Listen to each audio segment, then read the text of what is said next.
Amin ya rabbal alamin. Okey, sebelum kita menjemput kita punya penceramah pada malam ini, Ana nak tanya semua sihat ke? Boleh bagi respon emoji dekat chat. Sihat bosku. Alhamdulillah.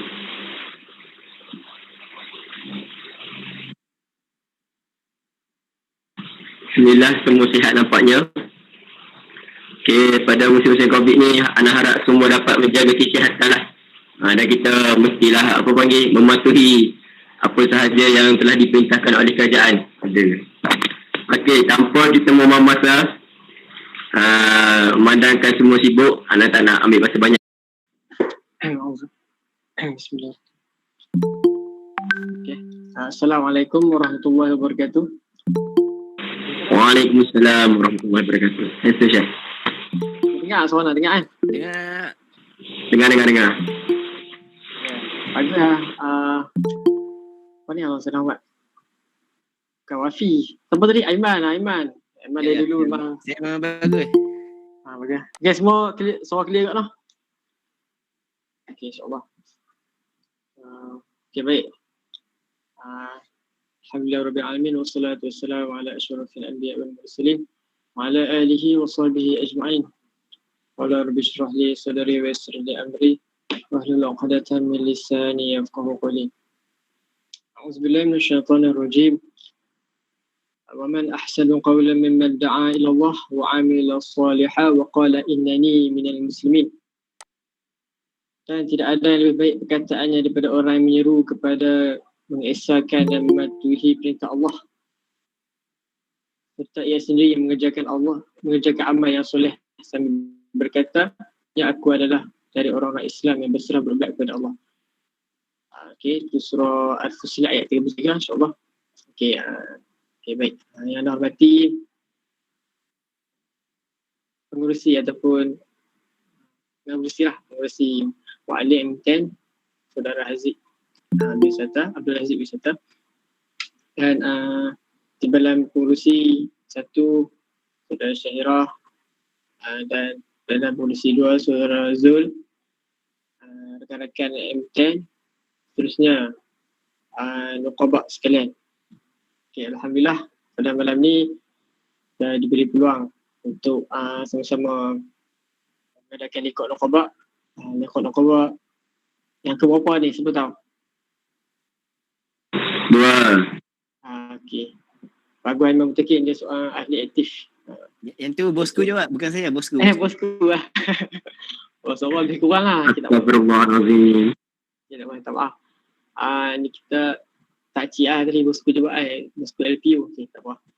Kita dah pun buat yang kali kedua, iaitu 2.0. Dan untuk kali ni Ana diberi peranan lah untuk menjadi pentazkirahan. Tadi pengurusi kita Ana sebagai penceramah. Ceramah ni macam tinggi sangat, besar sangat kan. Tapi Ana ni taklah sampai tahap tu kan. Tapi sekadar nak berkongsi tu sikit-sikit insyaAllah boleh. Tapi nak sampai tahap penceramah tu taklah. InsyaAllah malam ni kita sama-sama berkongsi pendapat, berkongsi ilmu dan dapat menyebarkan pada orang insyaAllah. Baik, okay, Ana tak ambil masa lama untuk malam ni, insyaAllah Ana akan cuba ringkaskan. Jadi untuk tajuk malam ni, iaitu tajuk untuk likod Nuqabak kali ni adalah peranan dan kesediaan Nuqabak. Okay, peranan dan kesediaan Nuqabak. Baik, sebelum tu Ana nak, sebelum Ana masuk pada tajuk ni, okay, kita tengok ni, kita semua yang ada kat dalam grup ni semua adalah nakib ataupun Nuqabak lah semua. Jadi apa antum rasa atau apa yang perasaan antum apabila antum ditaklifkan untuk menjadi Nuqabak? Okay, Ana yang tanya, Ana yang jawab lah. Okay. Jadi mestilah ramai yang rasa, ada yang rasa berat ada yang rasa benda ni satu benda yang tanggungjawab yang besar. Ada yang rasa benda ni sebagai peluang dia untuk menyebarkan dakwah. Dan ada juga yang rasa kita ikut saja. Kita ikut je macam abang-abang. Orang bagi dapat terima itu je. Dan maksudnya setiap orang tu penerimaan dia berbeza. Ada yang semangat, ada yang 50% saja semangat dia, ada yang 30%-nya Ada yang secara terpaksa pun ada. Okay. Baik. Jadi sebelum memulakan ni kita tengok balik buat refleksi balik diri kita. Macam manakah keadaan kita sebelum kita ditaklifkan. Okay. Jadi tajuk pada hari ini adalah peranan. Peranan dan kesedaan nakobah. Peranan. Sebelum kita menjadi nakobah ni, ataupun bila kita jadi nakobah ni, kita mestilah ada peranan kan. Bukan saja MTN nanti seorang tu menjadi nakib ataupun di mana-mana sajalah bila dia jadi nakib ataupun pegang apa-apa jawatan pun mesti ada peranan yang sesuai. Kan begitulah dengan nakib. Nakib ni ada peranan dia sendiri, apakah yang perlu dia buat. Dan sebagai jadi nakib ni ataupun buat benda saja macam mana pun nak bagi tazkirah malam ni, kita perlu akan ada persediaan ataupun kesediaan. Okay, dan kita bila dah jadi nakib ni dan kita rasa bersyukur, ni yang nak reflect yang tadi yang penting sekali kita rasa bersyukur. Sebab apa? Sebab Allah yang pilih kita untuk menjadi nakib ni. Bukan senang Allah nak pilih sebab Allah tahu kita ni mampu untuk buat dakwah, untuk sebarkan dakwah. Dan nakib tugas dia menyebarkan dakwah lah. Kan? Nanti kita bincang lagi tu tugas yang lain. Tapi tugas yang asalnya nakib ni adalah menyebarkan dakwah. Kita bersyukur sebab orang lain tak dipilih tapi kita dipilih. Kan? Kita tengok Allah bagi tugasan tu Allah kata la yukallifullahu nafsan illa wus'aha. Allah tak bagi kat seorang tu ujian ataupun apa-apa taklifan lah melainkan dia mampu. Kan? Okay. Baik. Sebelum tu kita tengok juga dalam surah Az-Zariyat. Okay. Surah Az-Zariyat ayat 56. Ini ayat dalam ni ramai sebenarnya ramailah orang kita dah selalu jadi umum lah bagi kita selalu dengar. Wa ma khalaqtul jinna wal ins illa liya'budun. Tidak aku jadikan manusia dan jin dan manusia melainkan untuk beribadah, menyembah ibadah kepada aku. Okay, adakah sekadar menyembah ibadah saja? Okey, betul. Tugas sama kita adalah menyembahkan ibadah untuk membuat ibadah. Tapi kita juga kena berkhidmat kepada alam ni. Itu kita Allah jadikan manusia ni ada akal. Dia ada akal. Kita diberi taklifat untuk mentadbir bumi ni dengan menyebarkan dakwah. Itulah sebab suci pendahuluan. Okay, baik. Mesti lagi dah pendahuluan banyak dakwahan. Bila nak masuk dalam nakib ni, jadinya nakib ni, maknanya dakwah, kataan dakwah tu jadi benda yang penting. Sebab asasnya dakwah ni menjadi tunjang lah dalam usrah ni. Dakwah dan tarbiyah. Okay. Dan dakwah ni kita boleh buat dalam pelbagai bentuk. Bukan saja time dalam kat masjid saja. Dan bukan dakwah ni dari sudut pergi bilik ke bilik ketuk kan. Dakwah ni, usrah ni juga merupakan satu medium untuk menyebarkan dakwah lah. Usrah ni satu medium. Dakwah ni luas, maksudnya ada dakwah dalam dari sudut media sosial, ada dakwah dari sudut dakwah sentak kan, macam-macam lah jenis dakwahan. Tapi usrah ni merupakan salah satu medium lah, medium menyampaikan dakwah. Baik. Dan semua ni terserah pada kita ataupun kemampuan individu tu untuk macam mana nak melaksanakan dakwah tu. Okay, dan insyaAllah pada kali ini kita akan beritahulah macam mana cara-cara ataupun peranan sepatutnya nakib melaksanakan sebagai seorang nakib melaksanakan dakwah. Okay, sebab kita ni da'i lah kan. Kita ni disebut sebagai da'i. Bila sebut da'i, kita ni pembawa dakwah ataupun penyebar dakwah. Kan? Kita ni da'i yang orang nampak betul-betul kita ni pendakwah sebab kita nakib. Kalau orang lain tu memang betul wa man qala la ilaha illallah bahwa da'i. Tapi dia kita tak nampak secara langsung kan. Tapi kita ni secara langsung orang nampak kita ni sebagai dakwah, pembawa dakwah sebab kita ni nakib. Jadi pentinglah untuk kita untuk menggerakkan usrah ni sebagai metod dakwah untuk membangunkan individu ataupun masyarakat Muslim.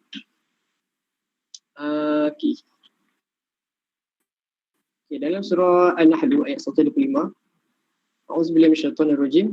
Ud'u ila sabili rabbika bil hikmah wa mau'izatil hasanah wajadilhum billati hiya ahsan inna rabbaka huwa a'lamu biman dhalla an sabilihi wa huwa a'lamu bil muhtadin. Maksudnya serulah ke jalan Tuhanmu wahai Muhammad dengan hikmat, kebijaksanaan dan nasihat pengajaran yang baik, dan berbahasalah dengan mereka yang engkau serukan itu dengan cara yang lebih baik. Sesungguhnya Tuhanmu dialah yang lebih mengetahui akan orang yang sesat dari jalannya, dan dia juga orang yang lebih mengetahui akan orang-orang yang mendapat hidayah petunjuk. Okay, dan surah ni Allah SWT beritahu, dan dakwahlah dengan cara yang bil hikmah wa mau'izatul hasanah, dengan hikmah. Apa maksud hikmah tu? Hikmah tu bijaksana lah. Dan wa mau'izatul hasanah ni tunjuk contoh ataupun nasihat teladan yang baik, contoh teladan yang baik. Kita tengok kadang-kadang seseorang tu dia tak cakap apa pun, kan? Dia pergi satu tempat, dia tak buat apa, dia tak menggunakan sepatah kataan, tapi orang boleh terima kebaikan yang dia buat ataupun apa benda yang orang tu buat, kita boleh terima. Sebab apa? Sebab akhlak yang tunjukkan. Macam Nabi kan, macam ada tengok satu video tu kat YouTube lah, kenapa dia masuk Islam. Dia kata sebab dia suka ataupun dia suka tengok akhlak orang Islam yang betul-betul beramal dengan ajaran Islam. Orang tu tak dakwah dia pun, tapi dia suka tengok. Dia suka tengok time sembahyang, dia suka tengok time solat, time makan, duduk makan dengan beradat tangan semua kan. Maksudnya akhlak Islam tu, sebenarnya akhlak Islam tu kalau kita mengamalkan betul-betul, ini mau'izah hasanah, dah pun dapat mendakwah seorang tu. Kalau kita tak mampu nak cakap lah secara direct. Sebab tu dakwah dengan akhlak ni sebenarnya lebih berkesan. Tapi itu salah satulah selingan tiba masuk. Jadi bil hikmah ni bijaksana. Bijaksana ni maksudnya kita kena ada cara lah, ada ilmu macam mana kita nak dakwah. Okay. Dan wajadilhum billati hiya ahsan, dan bermujahadalah dengan baik kan. Bila kita nak berbahas ataupun nak berbincang, berhujah lah dengan soal tu, buatlah dengan berbahas dengan cara yang lebih baik, maksudnya dengan cara yang terbaik. Okay. Baik, itu sedikit. Okey, saya pendahuluan lagi. Usrah, kenapa pentingnya usrah? Okay. Usrah ni penting dalam sebuah organisasi ataupun entiti lah kan. Sebab dalam usrah kan, kalau usrah ni mesti ada kumpulan kan. Sebab usrah dia tak jadi usrah kalau ada orang saja. Itu jadi bagi apa, member lah, ada orang kan. Dia tak panggil usrah. Bila usrah ni, bila ada 3 orang mesti ada perkumpulan, ada organisasi di situ, macam ada perkumpulan lah. Itu boleh dikatakan sebagai usrah. Apatah lagi bila dah dinamakan itu adalah usrah kan. Contohnya usrah Rijalul Qawi lah, namakan setiap usrah kan ada nama masing-masing kan. Okay. Jadi bila adanya proses bila adanya usrah tu, maka adalah proses dakwah dan tarbiyah dan situ. Sebab apa? Sebab secara tak langsung di situ kita bertemu dan kita berkongsi bagai isu ataupun kita berkongsi apa-apa lah, ilmu ataupun bincangan lah, ataupun apa-apa nasihat yang kita itu. Maka di situ adanya tarbiyah ataupun dakwah situ, kita boleh selitkan berdasarkan isu tersebut. Ni secara formal lah kan. Dan di sini kita kena peluang lah. Sebab tu kita nak jadi nakib ni, kita tak boleh kosong, kita kena ada ilmu kan.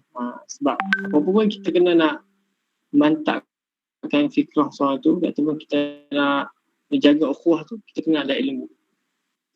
Okay. Maka di sini sebabnya besarlah ataupun besarlah peranan Nuqabah itu sebagai pembimbing dalam unit usrah tu. Dan mudahan, kena mudah nak handle sebuah usrah tu, satu kumpulan usrah tu. Kena ada ilmu, kena ada skills. Apa panggil skills, soft skill. Okay. Maksudnya di sini setengah orang tu dia macam-macam, dia punya kelebihan dia. Ada yang seorang tu pandai bercakap, ada seorang tu pandai buat kerja di sini, kerja ni lah. Orang panggil kalau sini motor kecil kan, motor kecil ni benda yang hak kita kecil ni, dia suka dia cakap. Okay. Tapi ada orang suka pandai berhujah, ada orang lebih baik. Tapi semua tu sebabnya bukan jadi, semua betul tak boleh jadi alasan. Sebab semua ni boleh dilatih. Yang potensi tu, macam potensi seorang tu pandai bercakap. Dia boleh gunakan potensi dia tu untuk mengembangkan lagi dakwah dengan apa, bila dia dah ada ilmu, dia dah ada skill untuk dakwah, dia tahu pandai sebagai ni, maka dia boleh menggunakan skill tu untuk dia bahkan ni lah untuk melaksanakan usaha dengan baik. Okey, dah harap tu baru pendahuluan. Okey, insyaAllah. Okey. Baik. Okey, antara peranan pertama nukhbaan ataupun sebuah tajuk kan, peranan dan kesediaan nukhbah. Okey, nukhbaan sebenarnya tu nukhbah dia bukan kita kena tersusun dari sudut waktu pelaksanaan, silibus, bila nak buat waktu pelaksanaan ni. Nak cari bila nak kena buat nak buat malam ke, nak buat hujung minggu kan. Ataupun silibus lah nak pakai, nak guna internet ke, nak pakai yang MTN bagi ke, macam mana ke, nak urai sendiri je. Maksudnya semua tu memang penting. Tapi yang paling penting sekali adalah peranan, apakah peranan yang sebenarnya yang paling penting bagi nakik ni. Okey, yang pertama adalah baik pada 3 aspek atau 4 aspek itu. Kerana ada sudut spiritual, yang kedua intelektual, yang ketiga aktivisme dan idealisme. Yang pertama adalah spiritual. Spiritual ni sudut sudut dalaman lah, spiritual. Betul tak Iman? Senyap. Betul. Oh, okey. Maksudnya ada respon lah ni. Cakap seorang pula. Okey. Maksudnya spiritual ni adalah soalan rohaniyah ataupun dalaman. Kan, bila dalaman soal tu. Okey. Antara benda spiritual atau peranan nukhbaan yang patut ditiberatkan untuk ahli usrah ni adalah berkaitan spiritual. Itu rohani yang ada di usrah kita. Dan rohani kita juga. Kita sebelum kita nak nasihat orang ni, kita sendirilah kena padu, kita sendiri kena memang nak ajak adik usrah makik subuh. Tapi abang usrah pun tak bangun lagi. Bila dah mula leceng dah, azan subuh lama tak bangun, tak boleh. Kita sendiri kena kuat dulu. Okay. Tapi itu boleh dilatih lah. Okay. Antara poin utama dalam spiritual ni adalah menitikberatkan tentang solat. Ini ada bagi contoh yang paling dekat, solat. Solat ni seperti kita tahulah, solat ni merupakan imaduddin, as-salatu imaduddin, maksudnya tiang agama. Agama seorang tu akan kuat bila tiang dia kuat, itu solat. Dan agama seorang tu akan runtuh bila tiang dia tak kuat. Apa dia solat lah. Kita tahu kan solat ni benda yang wajib dan benda yang besar.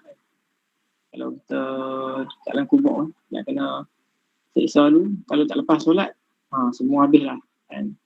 Jadi solat ni benda yang penting. Sebab apa pentingnya solat ni? Sebab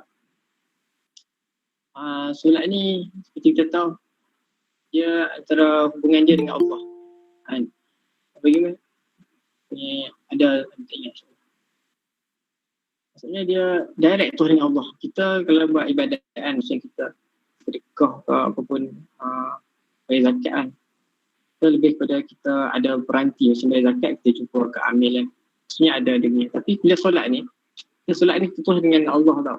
Maksudnya dia sendiri, Allah ni yang menilai dah. Di situ akan ada muraqabatillah ataupun rasa rapat Allah. Bila seorang jaga solat, maka dia pun akan terpandu. Maka di sini penting untuk nukhbah tengok anak usrah. Mereka ni solat jaga tak? Dia solat. And kerana rasa kat sini mungkin dia solat semua okey. And kita nak advance ni, kita tengok dia sudut solat Jumaat dia. Bagaimana solat Jumaat dia kan? Solat di sini insyaAllah semua Islam semua akan jaga, tapi solat Jumaat dia kan. Tengok kalau dia tak boleh main 5 waktu, tengoklah 4 waktu. Kalau tak boleh, tengoklah 3 waktu kan. Jangan langsung tak ada dalam sehari tu dia tak main masjid. Ini bagi lelaki lah. Kalau bagi perempuan mungkin ada hari-hari tertentu dia tak boleh kan. Ini bagi lelaki. Tapi yang penting solat tu kita kena jaga.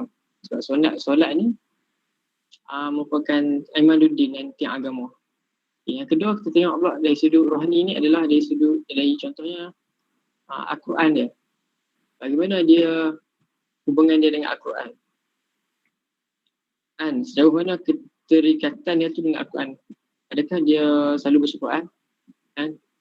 Adakah dia kadang-kadang je? Okay. Sebab apa? Sebab apa pentingnya kita tengok Al-Quran ni? Sebab Al-Quran ni mukjizat kan, mukjizat. Bila kita tengok saja pun kita dapat pahala dah. Dan bila kita pegang dan baca lagi lah dapat pahala kan. Apatah lagi kita membacanya dan kita faham dengan dia lagi lah.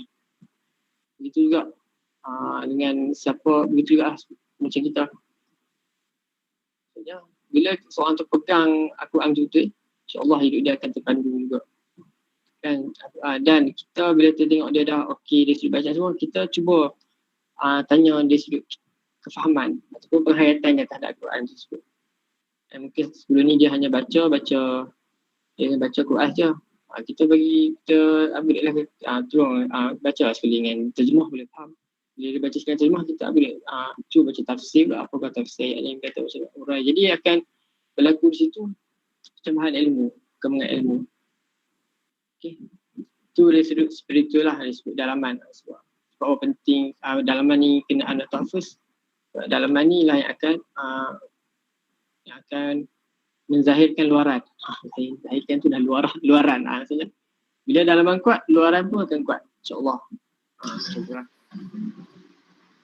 Betul tak? Nak tanya siapa dia ni? Tahir, betul tak Tahir? Betul Syekh, betul. Okey, ada yang seterusnya adalah sudut intelektual. Intelektual kan. Intelektual ni sudut akademik lah. Intelektual. Kalau senang cerita lah, ilmu pertama lah. Okey. Nakib ni kita bukanlah dan kena power dari sudut ibadah, dari sudut dalaman saja kan, tapi dari sudut ilmu ataupun akademik kita kena sama juga, kena pastikan tinggi.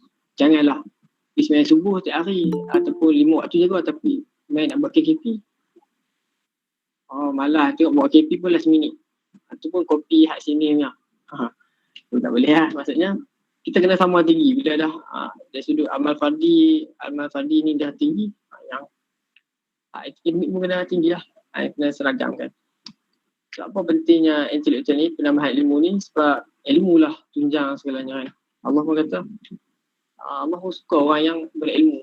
Kan orang yang ilmu ni darjat dia tinggi. Banyak orang yang alim tapi dia tak faham. Banyak orang yang beribadah banyak tapi dia tak faham. Dia tak alim kan. Orang panggil ilmu. Amal tanpa ilmu sia-sia. Ilmu tanpa amal gila. Minta maaf kalau ada salah. Maksudnya penting kena ada selari dua tu. Ilmu kan. Bila ada ilmu maka dia tahu mana yang baik, mana yang buruk. Dan cara-cara lain untuk dapat ilmu ni tak bukan dengan membaca ataupun menghadiri majlis ilmu lain lah kan. Contohnya tak lagi kitab ke, tengok kalau online ke kan, tazkirah online ni banyak ceramahan. Okey juga macam tu. Yang kita kongsikan link dia, ceramah yang mana yang baik-baik kan. Dan kita berkongsi ilmu pun ataupun contoh lain, bila waktu hari jadi dia kan, kan bila waktu hari jadi, bila hari lahir dia lah, hari lahir dia kita bagi buku, bagi benda yang manfaat kita. Itu pun salah satu cara untuk nak tambah ilmu. Okey. Yang seterusnya adalah aktivisme. Aktivisme ni kita merangsang ahli masyarakat kita ni untuk terlibat secara langsung dalam program bermanfaat lah. Bermanfaat. Contohnya macam usrah ni satu program juga sebenarnya.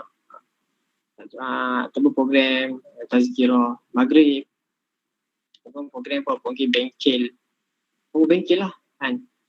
Kita suruh di usrah kita ni aktifkan diri untuk terlibat secara langsung. Lebih baik lagi kita suruh dia menjadi penggerak program tu. Sebab ini sebabnya akan melatih soft skill, dalaman seorang tu nak handle satu benda. Itu satu ilmu sebenarnya, kemahiran. Dan kita libatkan ahli usrah kita dengan ni. And itu sebenarnya adalah satu peranan kita juga lah sebagai lelaki. Walaupun mungkin kita ni kadang-kadang sebagai lelaki kita sibuk kan, tapi mungkin anak-anak usaha kita ni esoknya suka dengan program-program yang macam handle program lah, suka tak perhimpunan tu kan, jadi EMO tu kan, macam protokol tu kan, tu satu benda yang ilmu lah, satu ilmu yang orang ramai tak tahu pasal protokol ni, tapi bila kita belajar benda tu, kita dapat kemahiran. Jadi salah satu contoh lah EMO kat Dewan tu yang nampak. Yang antara yang boleh boleh join apa-apa lah program kan. Dan seterusnya, bila dah ada dalaman kuat, bila ada ilmu, dan kita pula aktivisme ni lebih kepada kita program-program kan bersifat praktikal. Ini adalah yang seterusnya adalah idealisme. Idealisme ni kita kita membantu perkembangan intelek ahli usulah juga. Tapi ini kita nak tengok, kita bantu dia dari sudut bila dia ada ilmu, bila dia dah ada praktikal. Kita tengok sejauh mana dia boleh mengembang ke arah praktikal tu. Faham tak? Sejauh mana dia boleh menterjemahkan apa yang telah dia belajar daripada siri-siri ilmu dalam usulah. Maksudnya dia mampu memberikan sesuatu yang lain kepada orang lain bagi. And sebab sekarang ni ramai saja yang pandai bercakap, pandai handle, tapi kita kurang pemikir, kurang idea-idea yang bernas, masih lagi ikut tradisi. Maksudnya ikut senior lu buat macam ni, senior lu kata okey, contoh lu buat jamuan, jadi buat jamuan je misal. Padahal boleh je, bila ada idea baru, boleh je dia boleh kemukakan. Bila dia dah mahir teori dengan praktikal, maka akan lahirlah satu idea baru. Idea ni lah yang generasi sekarang ni sepatutnya sepatutnya mereka kuasai kan. Sebab mereka dari awal mereka dah dididik dengan teknologi semua kan, jadi akan pembawakan mereka tu dah lain lah contoh. Dan antara dari sudut idealisme juga adalah kita bangunkan potensi ahli usulah tu lah. Ini macam ketahuan ahli usulah ni atau pemadung hutan ni, kadang-kadang mereka ni ada potensi yang lain, macam mana katakan tadi jugalah. Kadang-kadang dia minat sukan, ada sukan kan. Kadang-kadang dia minat di sudut nasyid, kadang-kadang ada yang minat di sudut qasidah, kadang-kadang ada yang minat di sudut apalah, tak tahu contoh kan. Bila kita bangunkan potensi tu, sebab kita tahu kan, kita dapatkan ni. Jadi bila kita tahu potensi tu, kita boleh menjadikan dia peranan sebagai peranan dalam usulah. Contohlah yang terdekat. Contoh yang terdekat dalam usulah kita tu, contoh hari Rabu ada usulah kan. Jadi sebelum nak buat usulah hari Rabu tu, kita dah bagi dah peranan masing-masing. Okey, contohnya Adi, kamu kena jadi MC.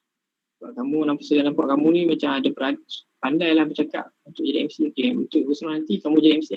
Okey, Adi jadi MC. Lepas tu yang kedua Abu ni pandai bercakap, pandai berhujah. Okey, saya nak Abu baca tajuk ni. Dia bagilah link. Betul Abu nanti time usulah, Abu bagi kongsi dengan anak usulah. Yang lain bagi sebelah. Maksudnya ada kita bagi peranan. Kita ni sebagai pokok ni, kita mantau je, bimbing je. Kita serahkan peranan kita kepada adik-adik. Bukan bermakna kita tak buat ajar, tapi kita sebagai nak melatih mereka. Baik, itulah sebab sedikit. 4 lah. Yang pertama spiritual, intellectual, aktivisme, idealisme. Okey. Yang ulang sedikit spiritual ni sudut amalan rohani. Dan yang kedua, intellectual ni adalah akademik ataupun sakofah ilmu, budaya ilmu. Dan yang ketiga, aktivisme. Aktivisme ni program-program manfaat. Kita suruh ataupun terangsang adik-adik kita ni itu terlibat dengan aktiviti yang manfaat. Dan sebenarnya idealisme ni kita adungkan sekali dan dapatlah kita dapat korek satu yang berharga daripada adik usaha, masya-Allah. Okay, kan sebab di sini ada sebab sikit lah. Ada ciri-ciri lain lah peranan Nuqaba adalah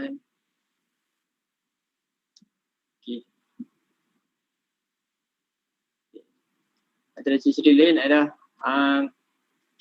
Nuqaba ni mestilah mempunyai syakhsiyah yang unggul dan semangat dan kesungguhan yang tinggi untuk mentarbiyah.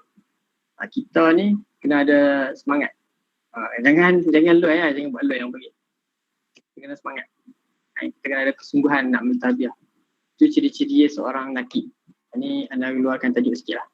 Ciri-ciri nakib adalah kita kena ada semangat dan kesungguhan. Cuba bayangkan bila kita nakib ni yang tak semangat, macam mana orang nak handle adik besar? Kan? Adik besar lagi lah. Dia kadang-kadang mungkin dia lagi malas, dia malas. Tapi kalau kita malas, patut lagi adik besar. Tengah macam tu lah. Dan rugilah pada adik besar tu, ada kadang-kadang yang ada yang semangat tapi kita yang malas. Mesti ada yang rugi adik besar. Dia semangat, jadi kita rasa macam tak sedosa kalau gitu.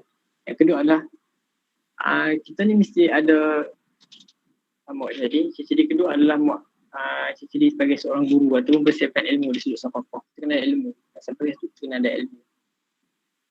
Yang ketiga adalah ciri menjadi seorang bapa ataupun mak, al-abun ataupun umum. So ni sebab dalam surah ni dia lebih kepada ukhuwah kan. Ada ukhuwah. Mau tak mau kita kena ada sifat kasih sayang. Kena ada rasa kekeluargaan. Bila sebab kadang-kadang usrah ni setengah ada usrah tu dia tak mau dengar sangat pun benda penisian. Dia nak tengok sebab kadang-kadang dia tanya mak dia. Jadi ataupun tanya kawan-kawan. Jadi dia cara nak melepaskan keluarga tu dia kena duduk dengan kawan ataupun kat usrah. Jadi bila dah ada usrah ni kita contohnya muslimat boleh berperan sebagai seorang ibu kan, mendidik anak-anak dia. Jadi dia pun al-usrah pun akan rasa sebagai seorang anak yang disayangi lah. Macam tu. Kena ada sifat kekeluargaan. Okay. Dan yang ketiga, yang keempat adalah seorang muslim yang sejati atas persaudaraan Islam dan bersedia memberi teguran dan menerima teguran. Okay. Kita kena terima. Okay. Khobas ni kena bersedia untuk menerima teguran. Kan kadang kita bagi terserah kita yang betul tapi kadang kita pun perlu dinasihati. Kadang buah ataupun buah pemikiran idea adik-adik ni lebih bernas pada kita. Kadang sebab tu kita sebagai ni kita kena rendahkan ego. Janganlah rasa kita semua betul. Dan kadang-kadang cerita ada cakap tadi tu lah. Jadi itulah sebab sedikit sepanjang lah tu. Jadi fikiran tentang baca dalam buku Panduan Ringkas Para Da'i dan 6 perkara buku ni. Okay. Buku ni adalah cerita tentang sejarah umat terdahulu. Kan? Kenapa Allah jadikan setiap umat tu ada wakil ataupun pendai kan. Semua tu ada sebab. Dan suka tengok suka baca buku ni. Bukan sekolah, ada sekolah sebab dia ringkas kan. Okay, antara kisah yang ini adalah kisah Nabi Nuh kan. Kita tahu Nabi Nuh. Dia 950 tahun dia berdakwah. Tapi hanya 82 orang lah. 82 orang yang ikut. Kata kat sini, kita doa tu bukan nak dapat feedback, nak dapat mudah ikut kita. Bahkan kita dakwah ni sebenarnya adalah untuk mendekatkan diri pada kita Allah lah. Kita buat ni adalah untuk diri kita sebenarnya. Dan jadi nakik ni adalah untuk diri kita sendiri sebenarnya. Kita nak bantu diri kita. Dan kerja kefahaman tu hanya Allah yang nak bagi. Nak faham, adik-adik nak faham ke tak faham ke tentang pengisian kita bagi ataupun soal kita dah buat selama ni, Allah je yang menentukan. Jadi kita buatlah dengan sebaik-baik. Jadilah seorang nakib yang terbaik. Laksanakanlah tugas yang diamanahkan dengan sempurna, dengan sebaiknya. Dan persediaan kita ni menentukan keberkesanan pelaksanaan. Persediaan. Maksudnya kalau persediaan yang okey, insyaAllah kesan dia akan beri yang terbaik. Kalau lah persediaan kita sebelum masuk surah tu pun tak lengkap ataupun ada kekurangan, maka kesan ni pun akan terjejas, akan beri kesan yang tak elok. Jadi rasa